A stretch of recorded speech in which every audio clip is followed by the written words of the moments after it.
உணர்ச்சி வசப்படாமல் இருக்கணும், தன்மையாக பேசணும், மென்மையாக பேசணும் அப்படின்னு மென்டலாக என்னை ப்ரிப்பேர் பண்ணிட்டு வந்தேன். அந்த எதுக்கு சொல்கிறேன்னா, உணர்ச்சி ஏன் வசப்படுறேன்னு சொல்லிட்டாக்கா, அன்னைக்கு சாதிச்ச அந்த சாதனையை இன்னைக்கு சாதிக்கிறதுக்கு முயற்சி பண்ணுங்கிறதுக்காக தான் ரீரிலீஸ்லாம். பாருங்க, ஒரு தடவை ஒன்றும் இல்லை, இந்த பேனரோட சைஸ் சின்னையா அடிச்சிருக்காரு, 10/75. அவரு தான் இந்த ஃப்ரேமிங் தூக்கி நிற்கிறார்.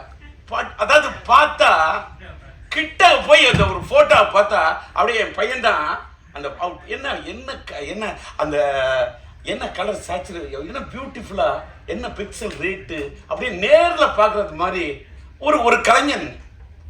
அந்த பிரிண்டிங் கூட, அந்த ஸ்டில் ஃபோட்டோகிராஃபி யார் எடுத்திருப்பான், அதை எப்படி பிரிண்ட் பண்ணியிருப்பாங்க, இதெல்லாம் நான் ரசிக்கிறேன், நான் கலா ரசிக்கிறேன். அது மாதிரி படங்கள் ஒன்றும் தமிழ் சினிமா ஒன்றும் சாதாரண சினிமா உலகம் கிடையாது, பல சாதனைகள் கொடுத்த சினிமா உலகம். இன்னைக்கு கொஞ்சம் அப்படி சறுக்கிக்கிட்டு இருக்கலாம், ஒரு காலகட்டம் சறுக்கணும், ஒரு காலகட்டம் சரித்திரத்தை ஏற்படுத்தும்.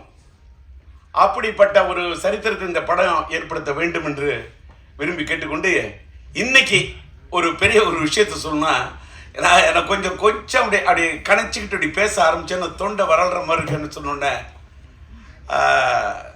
நான் என்ன பேசிக்கிட்டே இருந்தேன். நான் ஒரு பக்கம் வறண்ட தொண்டையை பார்ப்பேனா, திரண்ட இந்த கூட்டத்தை பார்ப்பேனா. ஏன்னா இந்த காலை நேரத்திலும் திரண்ட இந்த கூட்டத்தை பார்க்கின்ற போது வறண்ட தொண்டையை பத்தி கவலைப்படவே இல்லை. கரை புரண்டு வரக்கூடிய அந்த தமிழை மட்டுமே பார்க்கிறேன், அந்த வார்த்தையை மட்டுமே பார்க்கிறேன். சார் அவர் சொன்னார் பாருங்க சார், காலத்துக்கும் வாலி என்ன எழுதின தமிழனை பத்தி ஒரு தமிழை பத்தி ஒரு பாட்டு. இந்த பாட்டு படத்துல கேரக்டர் செக்ஷன் பேரே தமிழியா. அதுக்கு என்ன காரணம்? உளுந்தூர்பேட்டை சண்முகம் பையனுக்கு வச்ச பேரு சரவணன். சிலம்பரசன் நடிச்ச படம் சரவணன். டிஆர் டைரக்ட் பண்ண படம் எங்க வீட்டு வேலை. எங்க வீட்டு வேலை நடிச்சது அந்த காலத்துல நம்மளுடைய இளைய தளபதி விஜய் அவர்களோட படத்துல கலக்கன சங்கீதாமா இருக்காங்களே, அவங்க என்னுடைய எங்க வீட்டு வேலை படத்துல சிலம்பரசனுடைய அந்த காலத்து படத்தில் நடிச்சவங்க. அந்த அப்படிப்பட்ட சரவணன் குடும்ப நண்பர், அந்த தமிழ் பெயர், அவங்க அப்பாவோட பேர் உளுந்தூர்பேட்டை சண்முகம்.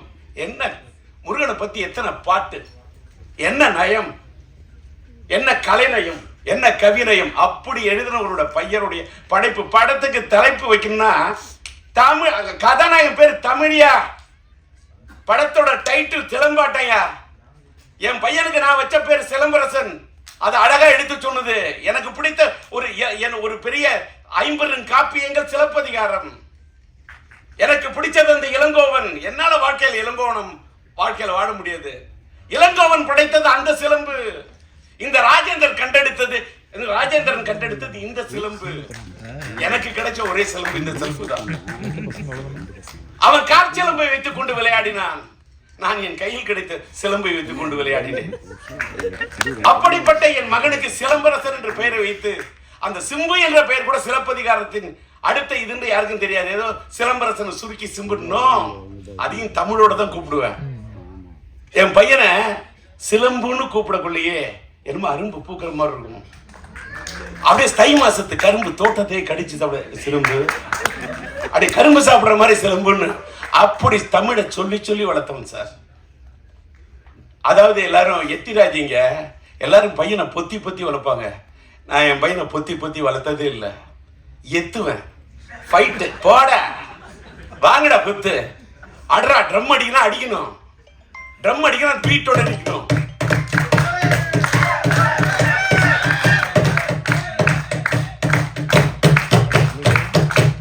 கை தட்டணும், தட்டினா வலிக்க கூடாது. இப்போ அடிப்பேன், இப்போ ட்ரம் அடிப்பேன்னா ஏன் அடிக்கிற? ட்ரம்மு தான் அடிப்பேன், தம் அடிக்க மாட்டேன்.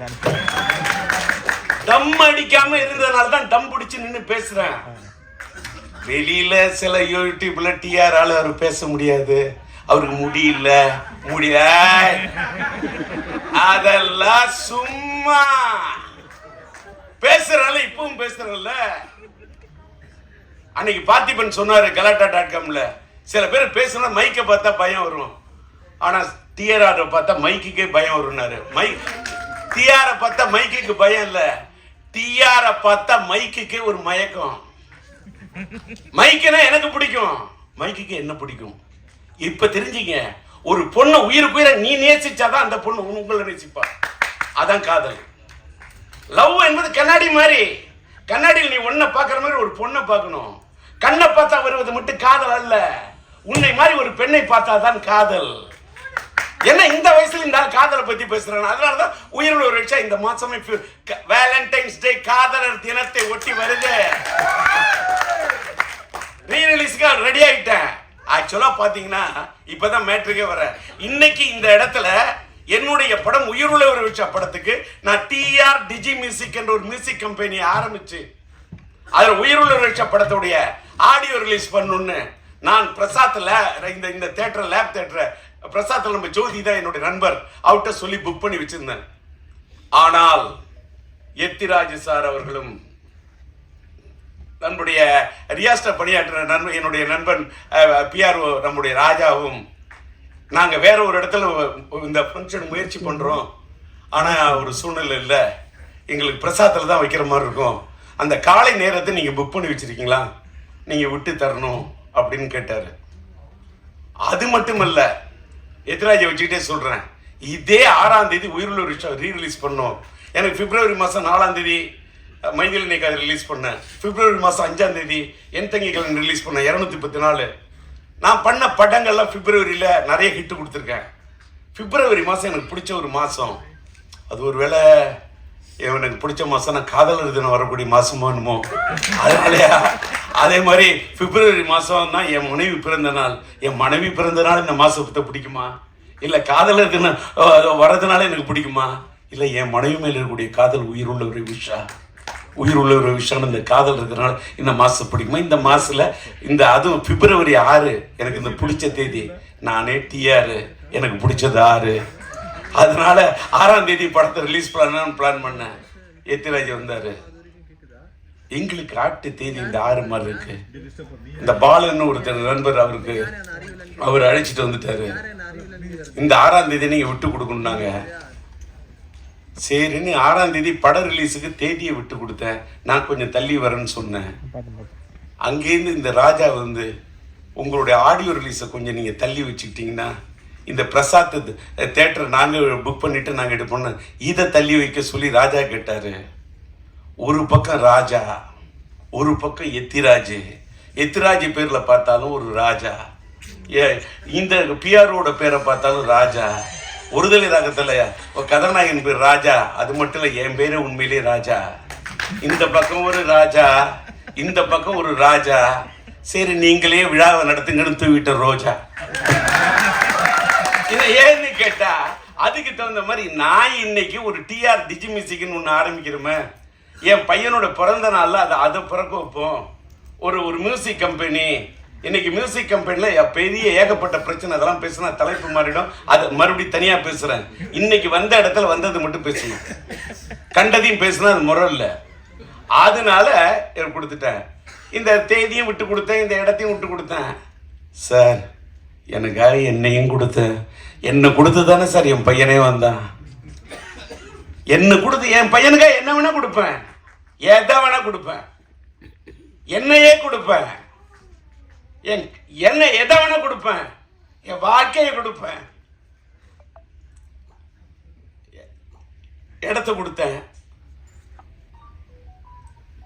என் பையனுக்கு நான் தடத்தை கொடுத்தேன், என் பையனுக்கு இடத்தை கொடுத்தேன், என் பையனுக்கு படத்தை கொடுத்தேன். அதனாலதான் இன்னைக்கு சரவணன் சொன்ன மாதிரி இத்தனை 5 வருஷம் இல்லையா, 50 வருஷம் வந்தா கூட நாங்க சிம்புவோட ரசிகன் இருக்கோம் பாரு. சிம்புவோட ரசிகன் யாருக்கு இப்படி ஒரு ரசிகன் கிடைக்க, அப்படி ஒரு பேரை எடுத்து அப்படி ஒரு ரசிகர்களை சம்பாதிச்சிருக்க ஒரு பையனை பெற்றிருக்கேன். இன்னைக்கு காலையில நம்மளுடைய சூலம் படத்தோட டைரக்டர் நம்மளுடைய எம் பாஸ்கருடைய மகன் பாஸ்கர் வந்து ஒரு பேட்டி கொடுத்துருக்காரு போல இருக்கு. யூடியூப்ல பார்த்தேன். காலையில் 4 மணிக்கெல்லாம் எழுந்துச்சேன். ராஜாட்ட சொல்லிட்டு எத்தனை மணிக்கு, நான் 8:30 மணிக்கு, நான் 8:30 மணிக்கு நான் ரெடி ஆகிட்டு இருக்கேன். ராஜா ஹேருக்கெல்லாம் ரெடி 8:30 மணிக்கு வரோம். இல்லை எல்லாரும் அசம்பிள் ஆகிட்டு இருக்காங்க. இப்போதான் ஃப்ளைட்டில் ப்ரொடியூசர் வர்றாருன்றார். அடப்பாவி, என்னப்பா இப்படி சொல்ற? நான் காலையில் 4 மணிக்கே எழுந்துச்சு ரெடி ஆகிட்டேன். நான் வாழ்க்கையில் ட்ரெயின் ஸ்டூடெண்ட்டு. ரயில் பயணங்களில் போய் காலையில் 6:40 ட்ரெயினை பிடிக்கணும். 4 மணிக்கு எழுந்திருக்கிறாள். ரெடியாகி என்னன்னு கேட்டால், என் பையனுடைய பிறந்த நாளில் இந்த சிலம்பாட்டம் படத்தோட ரீரிலீஸில், என் பையனோட ரீரிலீஸில் இந்த படம் ஒரு தனி இடத்தை பிடிக்கணும்னு ஒரு தந்தையா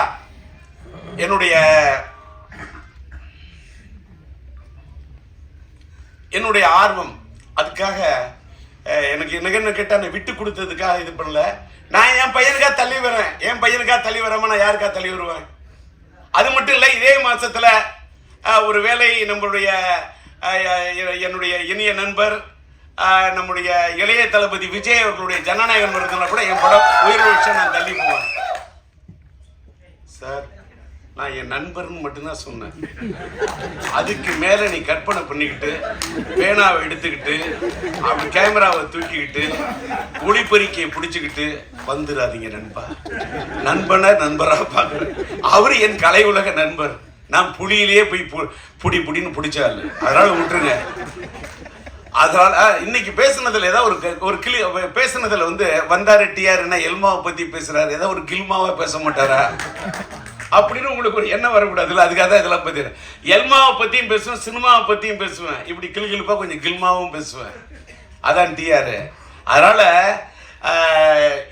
இன்னைக்கு காலையில நான் பேச வந்தது என்னன்னு கேட்டா, பாஸ்கர் பேசுனதை பார்த்த உடனே சார் ரொம்ப சந்தோஷமாயிடுச்சு. என்னன்னா, பாஸ்கர் சொல்றாரு, என்னுடைய மீடியா நண்பர்கள் இன்னும் நிறைய பேர் இருக்காங்க.